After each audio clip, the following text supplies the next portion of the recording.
ঘর দুয়ারের অবস্থা। আর ছেলের বই খাতা দেখেছো?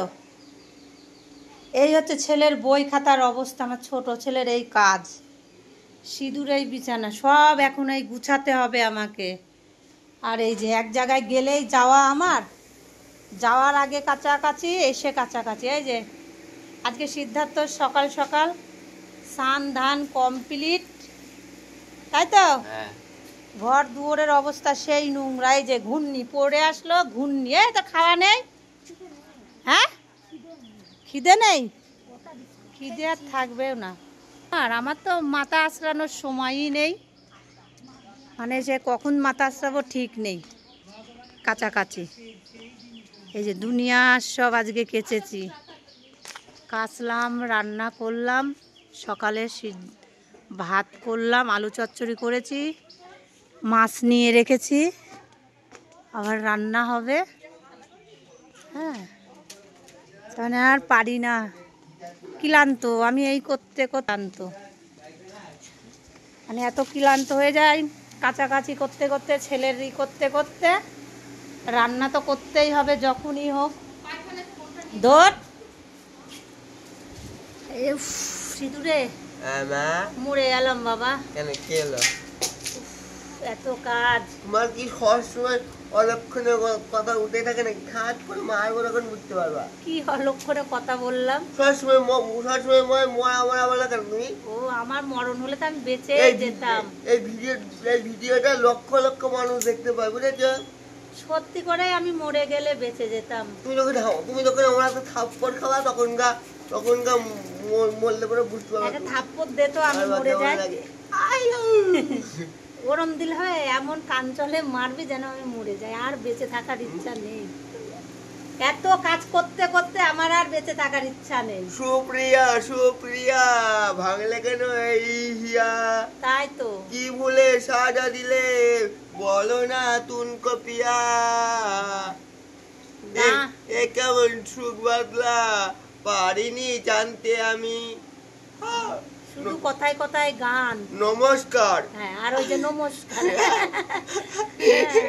আর এই যে ফ্যান চালিয়ে দিয়েছি তো। সিদ্ধার্থর একটা খুব দোষ আছে, আমি বলি কি গরমকাল সব সময় ফ্যানের নিচে থাকবি, নালে গা ঘেমে গা দিয়ে গন্ধ বেরোবে। ও কি করবে, এই যে এই টাটাপুরা রোদ দেখতে পাচ্ছ, চেয়ার নিয়ে লোক দেখার জন্য ওই রোদে যে বসে থাকবে। আর মেয়ে হয়ে জন্ম নিয়ে, এই যে কি পাপ, সবার না, সবার ক্ষেত্রে পাপ না, স্বর্গ সুখীও আছে, অল্প সুখীও আছে, আর আমি তো অতি সুখী মানুষ। তো সিদ্ধার্থ যখন ওই রোদে যে বসে থাকে, আমি কিন্তু বারণ করি, এর জন্য চেঁচাই। লোকে মনে করে দেখো মা ছেলেটাকে দেখতেই পায় না, ক্যাচ ক্যাচ ঘ্যাস ঘ্যাস করে, কেন করে সেটা তো লোকে জানে না। আবার ওই রোদে বসে থাকবে। এক এক সময় আমার ওপেন বাড়ির পর এসে বলে যায়, তুমি কি ছেলেটার খেয়াল রাখতে পারো না, এই রোদে বসে আছে। কে বলে? কে আমার সামনে ধরে নিয়ে আসে তো? আমার মুখ চিনে না তো। শাশুড়ি কি মুখ দিয়ে হয়? আমাদেরও তো মুখ আছে, মুখ দিয়ে কি করতে পারছি? আর মুখ দিয়ে তো এমন ঝাড় দেবো আচু। তো এই রকম, মানে ছেলে পেলে শাসন করলেও মার দোষ, মা ভালো না, ছেলে পেলে মারে বকে। আবার যদি কারোর দুষ্টুমিও যদি করে আসে, তখনও বলবে মায়ের শিক্ষা নেই। এই হচ্ছে মেয়েদের জীবন, মানে কথা শুনতে শুনতে জীবনটা শেষ, আর কিচ্ছু না। তারপরে বড় ছেলেরও কথা আছে এখন, তাই তো, শাসন, ঝগড়া, তর্ক। শাসন কি আর এমনি বললি মা?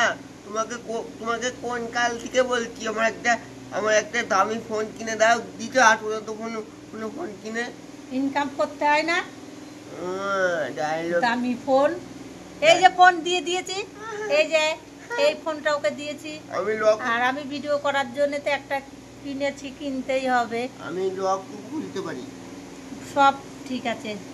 তো এই হচ্ছে আমার পরিস্থিতি, আমি হাঁপসিয়ে গেছি, এত কাজ করে এখন হাঁপসিয়ে গেছি। আর চুল আঁচড়ানোর আমার সময় না, আমি এরকমই বুঝি।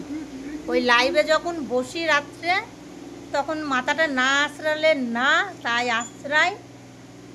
এই হচ্ছে আমার দিন চলে এরকম। তাই তো সিদ্ধার্থ? হ্যাঁ। তোর মা, মা মারে তোকে? না, বকে? সবাই অন্যায় করলে সবাই সবাই মাই বকে। তাই? হুম। কিন্তু লোকে তো সেটা বোঝে না, ভাবে তোকে বকি। হুম, তো আমার ছেলে বোঝে। তুমি লোকের কথা কান দিয়ে চললে কি করে হবে? কান দিয়ে চলি না তো, তবু ওই মনে মনে হয়। এত কিছু করি তাও মানে লোকের কথা শুনি না, হুম, তবু মনের মধ্যে হয় এটাই। ও মা